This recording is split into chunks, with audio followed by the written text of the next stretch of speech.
Welcome to the Money Watch podcast. I am your host, Jill Schlesinger. It is Thursday, February 23rd. It is hard for me to make this adjustment, Mark, from Eye on Money to Money Watch. I think I should just screw with all the people at CBS by calling it, the show formerly known as Eye on Money, the artist formerly known as Prince.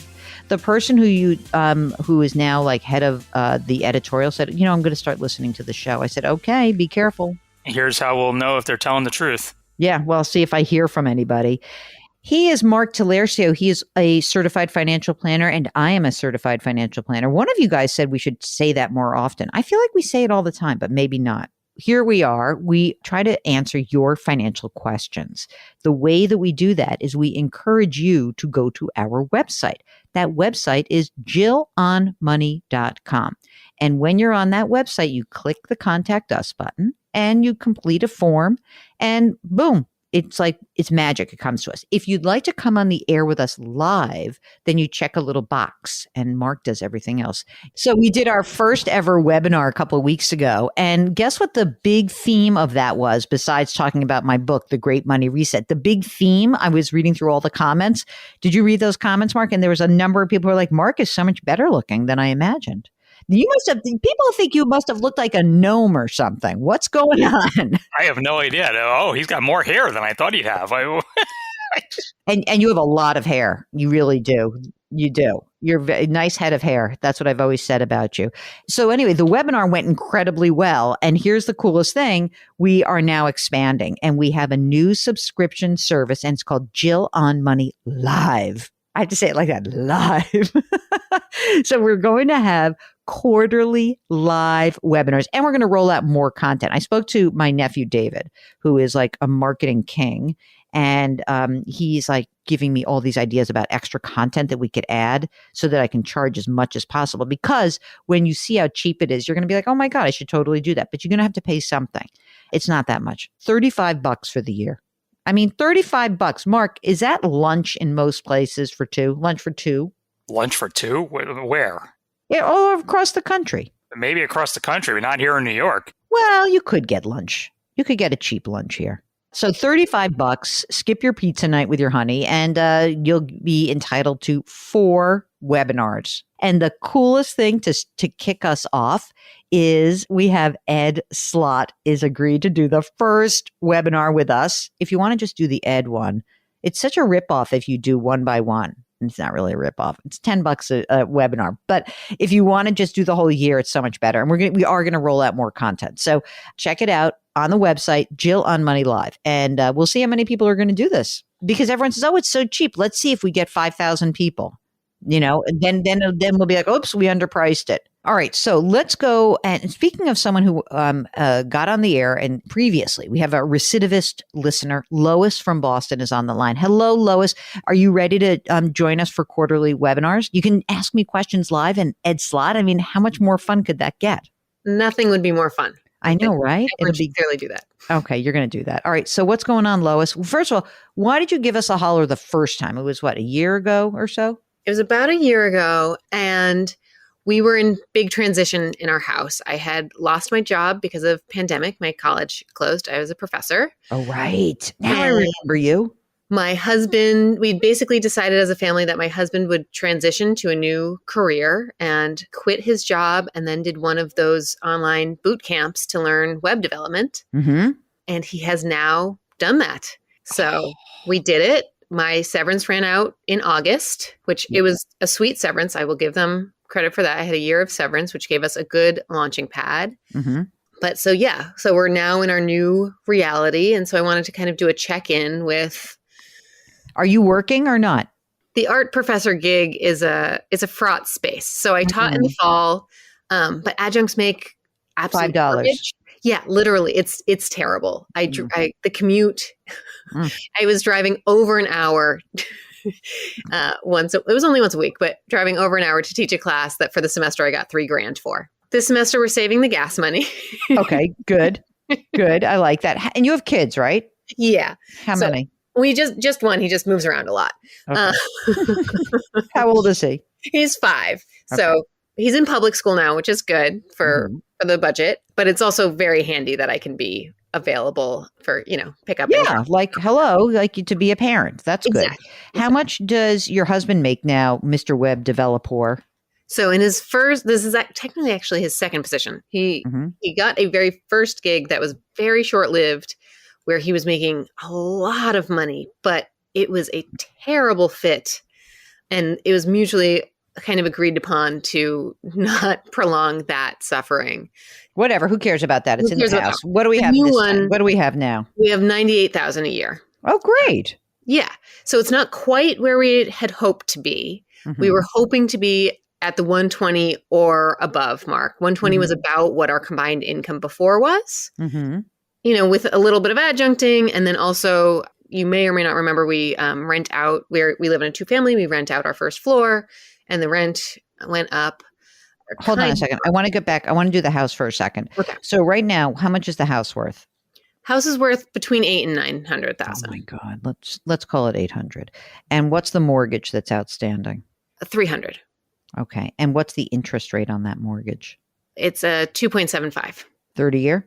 From the beginning it was, but yeah, That's fine. we have 20 years left on it. Okay. And what is the rent that you receive?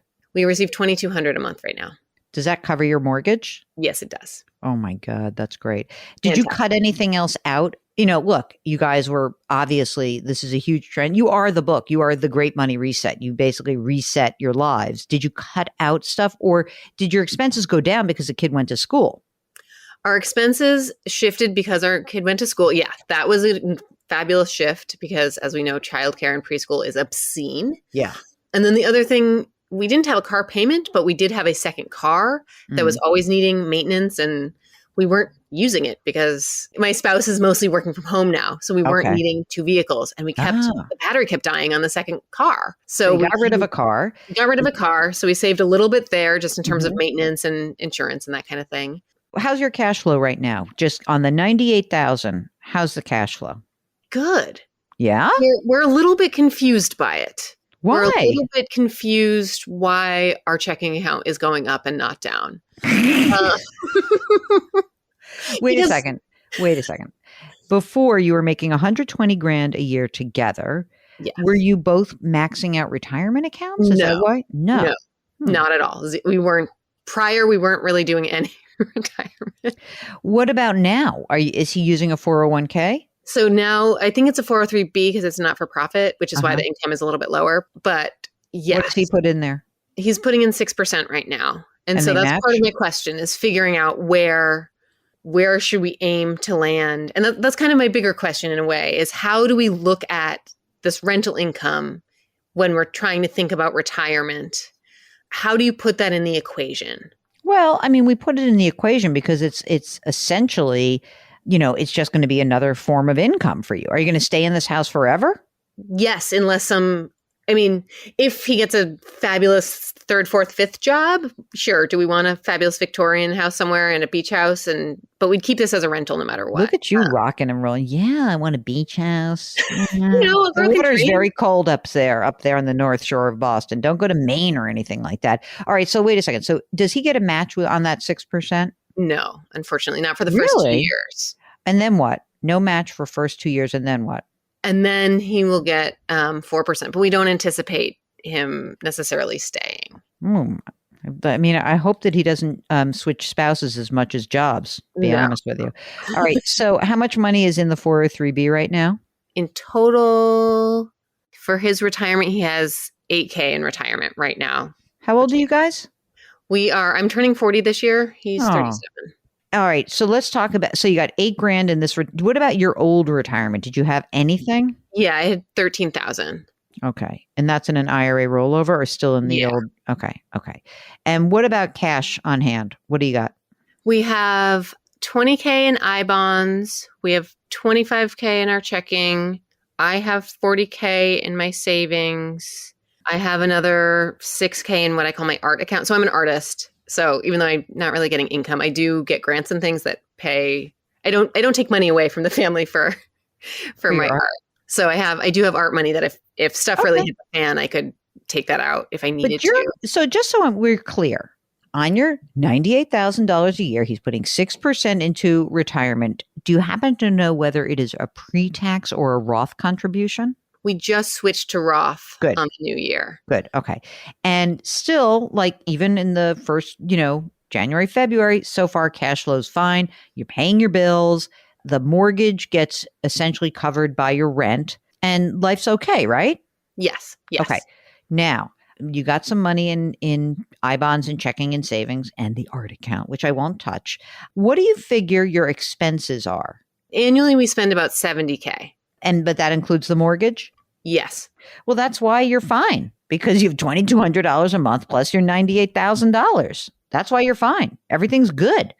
Mark, how much more money do you want them to put into the Roth 403b? So you said your checking account balance keeps going up and up and up. So how much do you think you guys have on a monthly basis to play with? I mean, he could definitely up his retirement contributions. So that is one thing I haven't quite nailed down, is how much it's going up by per month. Because this is why I like to look at everything annually. It's like when we pay the homeowners, it's a couple grand. It's like we get big expenses some months. And I think that at the very least, I'd go up to 10% right away. And see how the paycheck looks and how the budget looks. And if you can absorb that easily, then maybe even go a little higher. Right. Go to 12% and inch it up. And then ideally what we'd like is wherever he lands, whatever job he's in at the end of the day, we'd love for him to be able to put in 15%, let's say, into that retirement account. But we don't want you to do that unless you have the wherewithal to pay for all of your other expenses. Now, do you guys have life insurance? Does he have life insurance specifically, since he's now the main wage earner? So I am working on it through the Policy Genius. I have a few quotes. I was feeling a little bit, I felt like the salesman was he was pushing me towards a company I had never heard of. What's it called? It's the MetLife version, but just for Policy Genius kind of. Oh, it's like a private label of MetLife. I was wary of that. Oh, don't worry about that. I mean, I wouldn't worry. But Mark, would you? Send us a separate email with more details, and then I can poke around. Yeah. Okay. Because I don't want to accidentally choose one that if they go belly up, what happens? Right. If it is wholly owned by MetLife, I wouldn't worry about that. But, I get that. Check out Haven Life. To me, that's like the easiest online tool there is for term life insurance. But I've used Haven Life. My wife used Haven Life. It's super, super easy. And it's backed by Mass Mutual. All right. What about Will's? That is also in the works. Oh, come on. I know. Jeez. We just re-put our lives together. It's amazing. Hey, did your husband, how did he pay for that boot camp, that coding camp?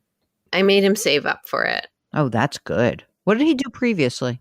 He was a photo printer. Really? Yeah. It just doesn't pay that great. Is he excited by this? Is it like this fun for him? This is so much better. Oh, great. I'm so happy. It's one of those things where it was like, why did we not do this 5-10 years ago? Lois and her husband have done a great money reset. What else can we answer for you? So we do still have school loans. There's part of me that wants to just get rid of my private school loan, but the interest rate is not that bad. What is it? So I have $8,000 left on my private at 3.6. It'll be done in 2025. And does your spouse have any loans? And my spouse has $30K in private loans at 4.3, and then also has $25K in federal that are on pause. I actually think that might be a lot of where that has actually helped us. Oh, yes. Because you haven't had to pay. Are you paying on both of the private loans right now? Yes. When is his 30 grand at 4.3%? When's that done? I think he has 8 more years on that. And what's the federal loan amount at? What is that? I know it's 0 now, but will you guys be entitled to getting some of that loan released if it goes through? If it goes through, he will get 20. He would be eligible for the maximum. He had Pell grants. Really? Yeah. So he'd have a lot of that discharged if it goes through, cross fingers. And to remind everyone, because it is one of my crowning achievements before I was laid off, I had $150,000 of federal loans forgiven through PSLF, which also obviously godsend and has helped me. Oh my God. It is a crowning achievement. You are a beacon of hope for those who borrow all that money for an art degree. Yes. Mark, should Lois and spouse accelerate the 4.3%, 30 grand or not? Yeah, well, before she even mentioned the student loans, I was going to bring up all the cash because I feel like they're sitting on a lot of cash that could be put to use elsewhere, and this might be a good place to put some of it to use. Right. So let's talk about it. You got 20 grand in I bonds, 25 grand in checking. Your expenses aren't that bad. You're covering your expenses. So that only leaves 40 and then the 6 in the art account, which we're not allowed to touch. So how much, Mark, would you take? Would you take 10 grand of that? I don't really want to leave them with, that would be 45 grand in I bonds and checking. I would think that there's maybe 10 to 20 grand, let's say 10 to 15 grand available. Everything, I got to wait till this guy actually holds a job for more than 5 minutes. Do we think it's better to do that or to put it into additional retirement? No, the loan. A 4.3% guarantee is pretty damn good in this environment. So I would do that. And you'll have it. You'll have it and you'll have it, like, and it will cut in half. So, and then let's, fingers crossed on the federal loans. Your private, I wouldn't accelerate. That's just, it's going to automatically pay off. What's going to eventually happen is something interesting. All these loans are going to get paid off. You're clicking down on the mortgage. You're going to be like, oh my God, I'm in our 40s. And now you're going to start cranking on putting your money away in retirement. Lois, thank you so much. We wish you the very best of luck. Get that estate documents done and get that life insurance done. Okay. Absolutely. Thank you so much for having me. All right. Lois from Boston, Lois Lane, Superman is her husband. And that's kind of cool, Mark. They did a real reset. I love these stories so much. So if you want to read more about people like Lois and her husband, you should buy the book, The Great Money Reset. And what is one of the big lessons in that is that paying to do some job retraining and getting into a career is more sustainable and you can make more money. It works. But imagine, Mark, if he had gone back to get like some master's degree and had like $100,000 of debt to do that instead of saving in advance to pay for his coding camp. It worked, right? It's cool. I'm just like really into alternative and interesting ways to consider education and certifications. I really think it's cool. All right. So that's it. That is the Money Watch podcast. And if you've got questions, just go to our website, jillonmoney.com, click the contact us button, and we would be delighted to get you on the air live with us. All of our content lives on that website, including the beautiful free weekly newsletter, which Mark puts together every single Friday. And yeah, you can also subscribe to our new service. It's called Jill on Money Live webinars. It's so much fun. Yeah, I'm going to have to start blowing out my hair in the afternoon. I can't even believe I'm signing up to do this, Mark. It's crazy. Do something nice for someone else today. And don't forget that here at this program, it takes a whole host of people to get us on the air. My co-host and the fabulous executive producer, Mark Talercio. Karen Kranick is our web queen. We are distributed by the fine folks at Paramount Global, which owns CBS Corporation, which is where I work. We drop our episodes on Tuesdays and Thursdays. Please leave us a rating and review on Apple. Change your work, change your wealth, change your life. Thanks for listening, and we'll talk to you next time.